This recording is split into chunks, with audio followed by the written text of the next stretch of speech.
Okay, operations on functions. So today we're going to look at the adding, subtracting, multiplying, dividing functions. Looking at domain and range and how they come into play also. So a reminder that when we're adding and subtracting functions, it's just like what we've done in the past. You have two polynomials where you're going to add them together. We look for like terms and combine them when we're adding or subtracting.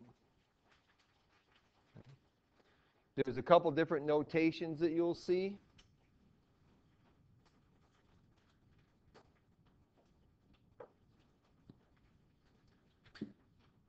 That if you see either of these two different notations, it means to add them. So it might say f plus g of x, or it might say f of x plus g of x. Or you might even see it as just f plus g. Any of those three mean the same thing. Then I'm going to take the function f and the function g and add them together, or it could be for subtraction, multiplication, or division.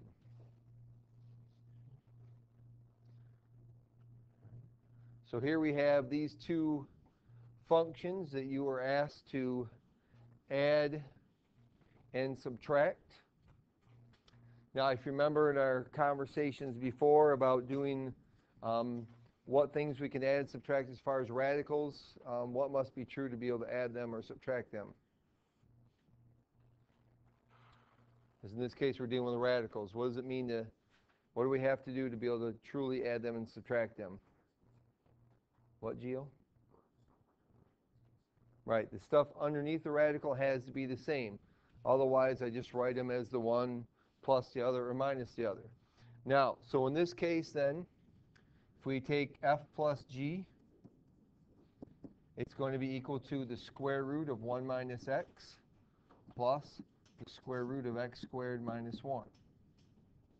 Okay, because what's under the radical is different, you cannot simplify them. Now, part B asks us to find the domain and the range. And when we're finding the domain and range, we're going to use this here that will graph them on a number line. So graph the domain on a number line. Or I guess it says just find the domain. Then graph the domain for f on one number line, graph the domain for g on another number line, and where they intersect is our answer for the sum of f plus g. So, f is the square root of 1 minus x. What's the domain for that?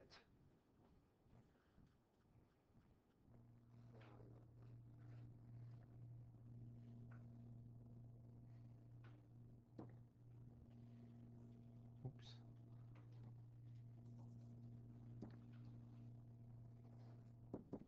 Domain for f, what is it?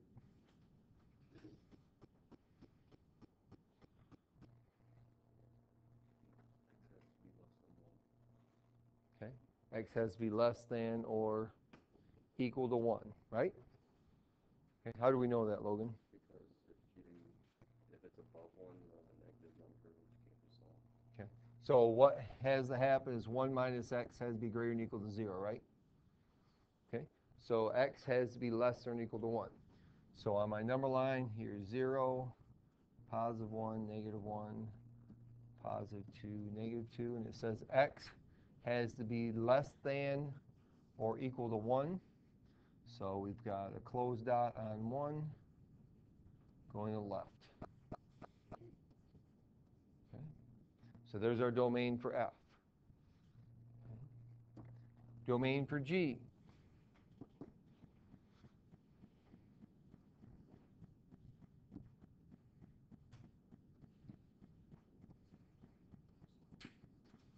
Okay. So we've got to solve for it, right?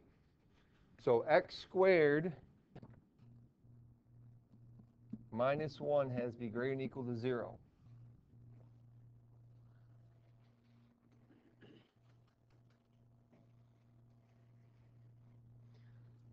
So if we factor this, we get x plus 1 and x minus 1, right? Okay.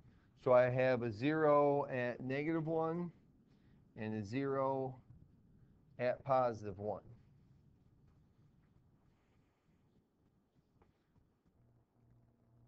What else is shaded then? Is it between them or outside of them? Okay. Why, Rachel? Because it's great or, right? Okay. Because it's great or. But if we put 0 in here, is negative 1 greater than or equal to 0? No, it's not. So we have to go outside.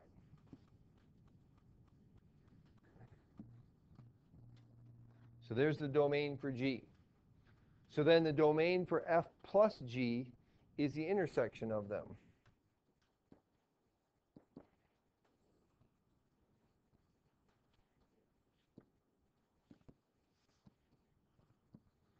All right, so where's the intersection of those two graphs?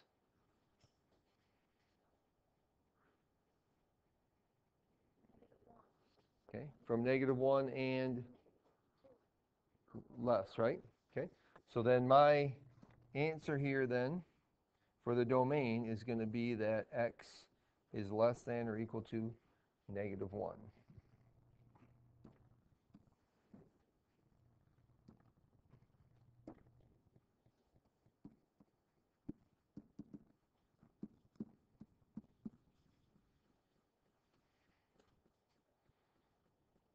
Okay, and we found that by finding the domain of F, the domain of G, and then the intersection of them gave us the domain for the sum of F plus G. Okay, subtracting. Now we're subtracting then. Do F minus G, so we would just have square root of 1 minus x minus the square root of x squared minus 1. And the domain for sum and difference are the same. Okay. So the domain is the same here. Okay. Yep.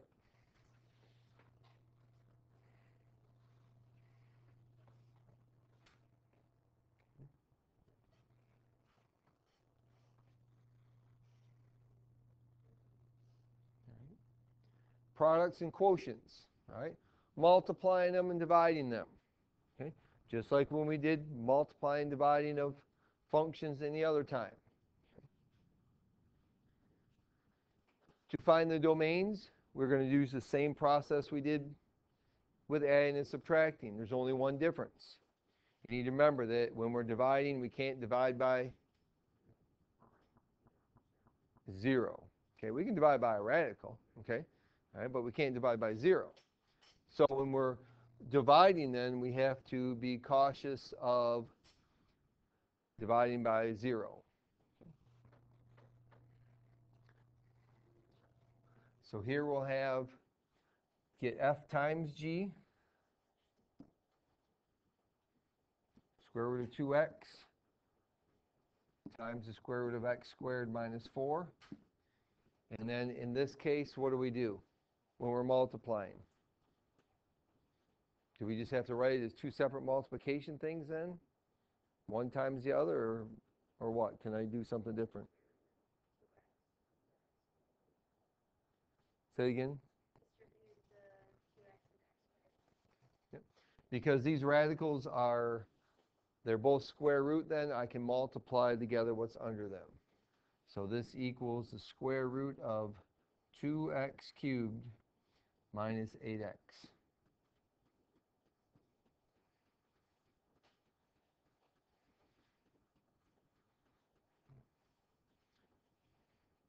So for the domain and range, or for the domain, oops,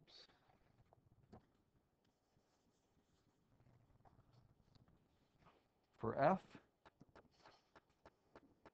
our number line.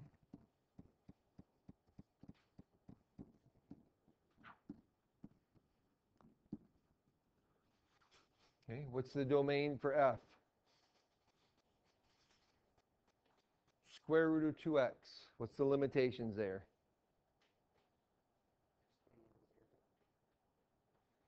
X could equal 0. Square root of 0 is 0. Okay, so it has to be greater than or equal to 0. Okay.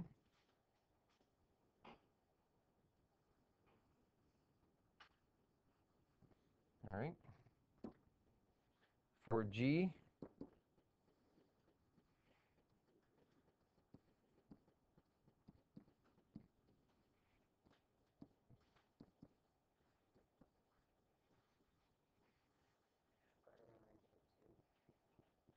or,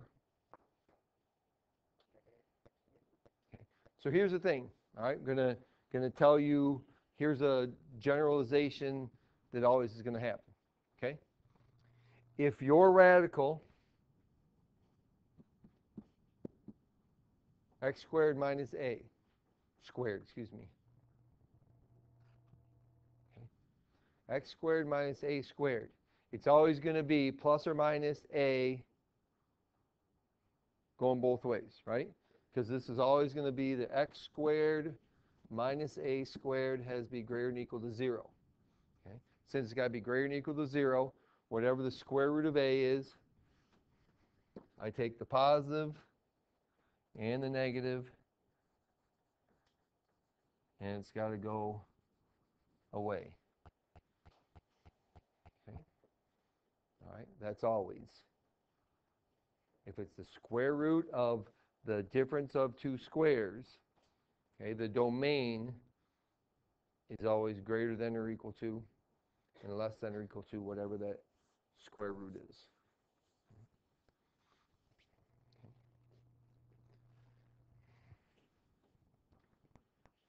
So f times g then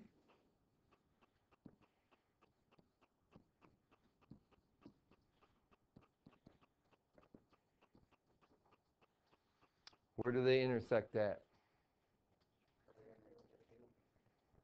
Okay. So greater than or equal to 2.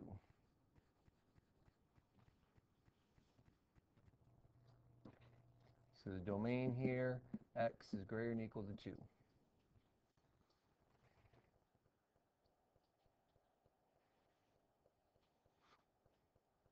Okay. So f over g equals square root of 2x divided by square root of x squared minus 4.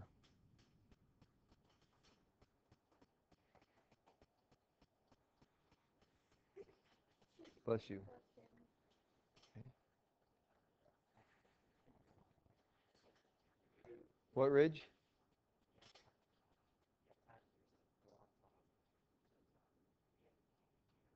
Okay, we can't have a square root in the denominator, right? Okay, so we need to multiply the numerator and the denominator by x squared minus 4. Well, the nice thing about this is the numerator is just f times g, isn't it? Okay, we already know what that is. So the numerator is the square root of 2x cubed minus 8x. The denominator is x squared minus 4. Okay. So the domain then has got to be x is what?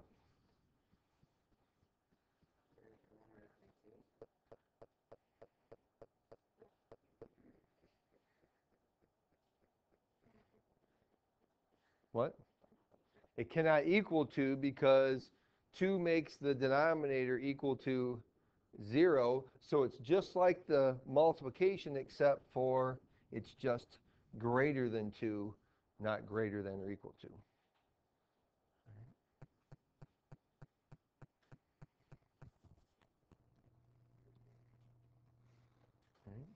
So addition, subtraction, multiplication, division, nothing different you've done before. The only thing new is working with the domain.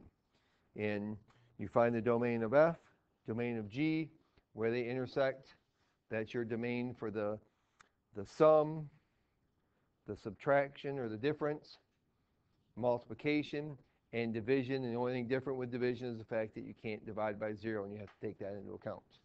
Okay? All right. Composite functions. Composite function is where you're putting them together, and where we will have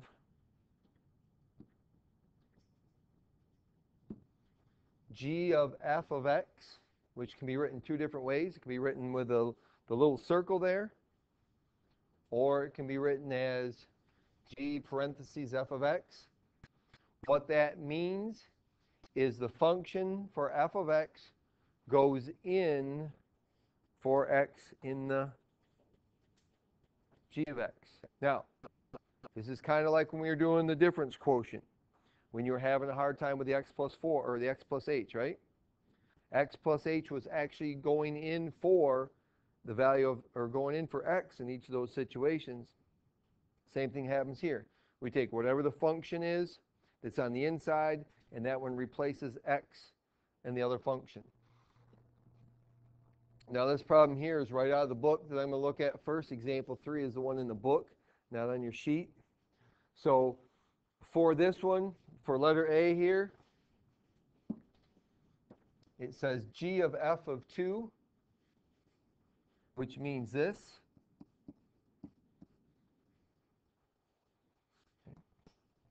So that means I'm going to put 2 in for x in f of x.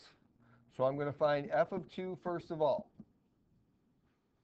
So when I put 2 in for f, I get 4 times 2 squared plus 1, which is 17. Okay, 4 times 4 is 16, plus 1 is 17. Okay.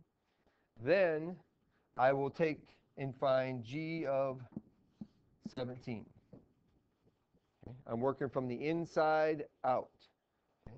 So I put the 2 in to f, found that number, and then that answer then I'm going to put in for the 2 in g.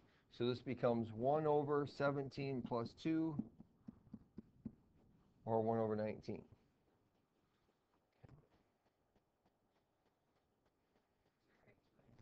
There's only one answer. This is the answer right here. Okay? I needed to find that other one to get to that one. Okay. Now, when they're talking about with a function, letter C then says find g of f of x. This means that this whole function, f of x, is going to replace any x in g of x. So that means that 4x squared plus 1 is going to replace that x. So that it becomes 1 over 4x squared plus 1 plus 2. Okay.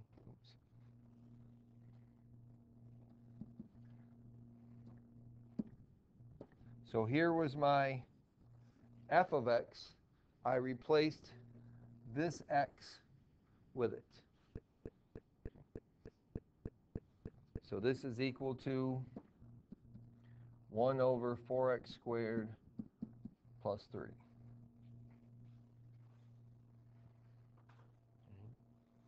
So the composite functions mean you're working from the inside out. If it says g of f, that's how that's read with a little circle there, or f of g. Okay, either way, it means that whatever's in the middle, we're working with that first, and then work our way to the outside.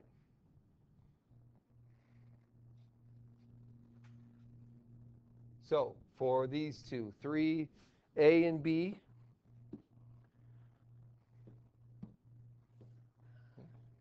you should have had negative 1/4 for A. No, watch this. I was like how this works. Watch the smileys. Oops. It looks like they're moving around sometimes. If you plug the negative 2 into the f of 1 first because it's closer to the f, Yep, if it was reversed, you plug it into yep, that answer, you plug it in as the other x, right? that's right. Okay. Because this means g of f of negative 2. So I'm working from the inside. I'm doing f of negative 2, and then the answer I get for that, then I'm going to put into g. So we found negative 1 here, and then I put that negative, replace this x here with negative 1 to find that answer. Letter B, it was f of g of 4, so that means I'm going to do f of g of 4. So I take and find g of 4 first. Found out that's 1. And then I put that, replace any x in f of x. So in f of x in that case, right, it's x squared plus 2x minus 1. So that 1 then's got to take the place of both of those x's. Okay. So anywhere there's an x, I got to put it in there for it. In this case, we would end up with positive 2.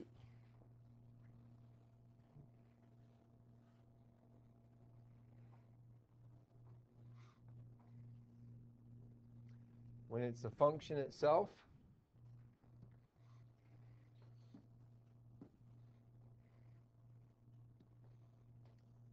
so this one says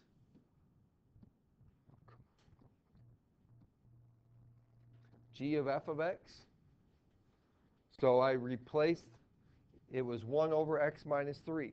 So f of x was this quadratic, so I had to replace x with this whole thing. And then I simplify it.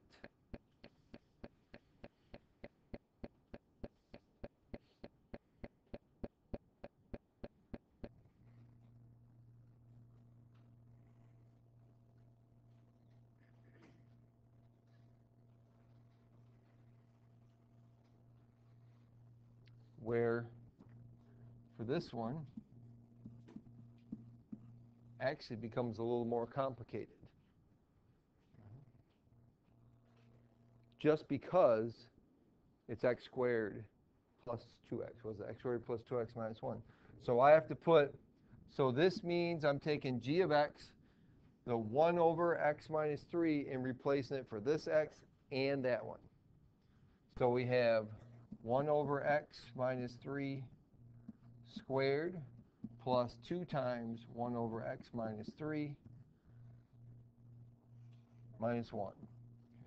I replace both x's in that f of x with that whole thing, 1 over x minus 3.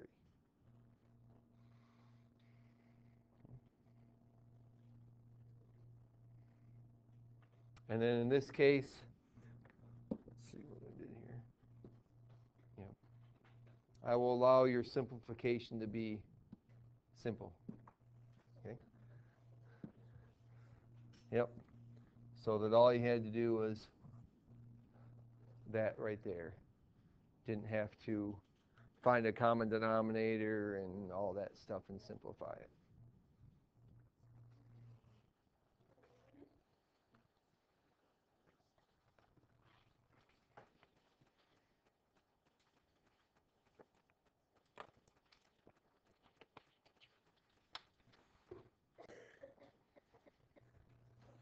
So for composite functions, whatever's in the middle goes in for the inside first, and then we work our way to the outside. Okay. All right. Domain and range for composite functions.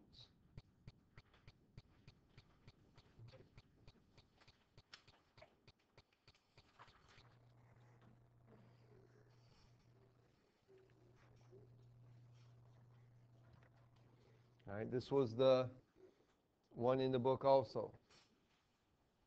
It says let f and g be functions. The domain of g of f is a set of all real numbers such that x is in the domain of f and f of x is in the domain of g. So what does that mean? First we find f of g. So here I've done it here. So g of f of x, I've replaced x squared with the square root of x. And when I do that, I get x minus 5. Okay. So the domain then is, now, this part right here, what's the domain for this? X minus 5. What's the domain for x minus 5? All real numbers, right? It's a line. Okay? So the domain for that is all real numbers. But the problem is that if I try to put all real numbers in here, can't do that. Okay? There's a restricted area, the fact it has to be greater than or equal to 0. So the domain for this function then has to be greater than or equal to 0. Because I have to assume that if I'm going to put a number in, the number is going to go here, not here. Okay?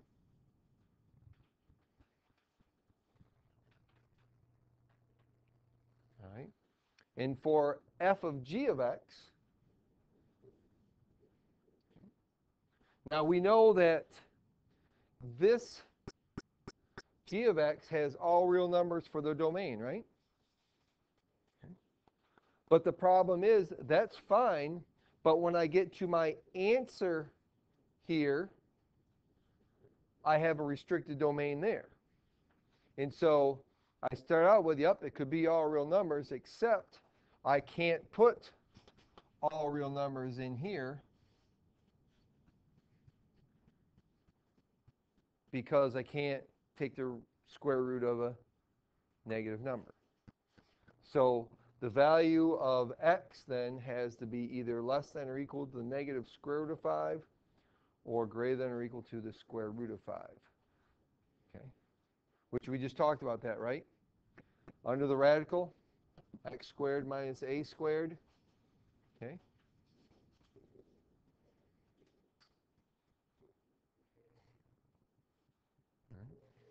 So then on the ones on your sheet,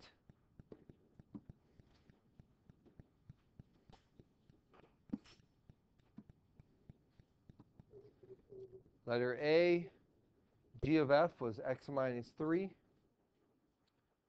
F of g, square root of x minus 3.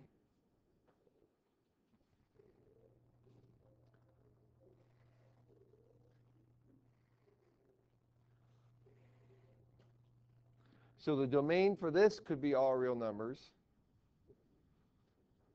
But for f, it's got to be greater than or equal to 2. So our domain for g of f then has to be greater than or equal to 2. And our domain for f of g, because of the x squared minus 3 under the radical, when I'm done simplifying, x is less than or equal to negative square root of 3 or greater than or equal to positive square root of 3. Yes. Well, I mean, if you're dealing with a radical and a linear function, yep. Okay. It won't be that way for everything, but in this situation it is. It's because we have the biggest issue is because of the square root. Okay? Can't take the square root of a negative number.